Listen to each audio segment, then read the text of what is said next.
சரணாகதா பின்பற்பாடுவானும் நெடுங்காலம் நம்முடைய வைபவத்தை பாடி நம் பெரிய வீடு பெற்றால் காணும் என்று அருள் செய்கிறார்.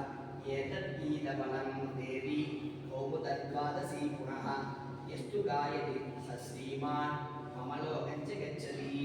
நம்பாடுவான் பெரும் பேறு சொல்கின்றோம். யாவன் ஒருவன் கார்த்திகை மாதத்து சுக்லபக்ஷ துவாதசி என்ற தினம் நம்முடைய சன்னதியின் முன்பே வந்து இந்த கைசிகை மாகாத்தியத்தை வாசிக்கிறானோ, யாவன் ஒருவன் கேட்கிறானோ அவர்களுக்கு சூழ்ந்திருந்தேத்துவர் பல்லாண்டே என்று ஏதத் சாமகாயன் நார்த்தே என்று சொல்கின்றபடியே நமக்கு பல்லாண்டு பாடிக்கொண்டு ஆத்மானுபவம் பண்ணி கொண்டிருப்பான் காணும் என்று நாச்சியாரை பார்த்து பெருமாள் அருளி செய்தார். இப்படி அருளி செய்த வார்த்தையை கேட்ட நாச்சியாரும் பிரளயார நவத்தில் உண்டான இழைப்பெல்லாம் தீர்ந்து இக்கால ரூபமாயிருப்பதோ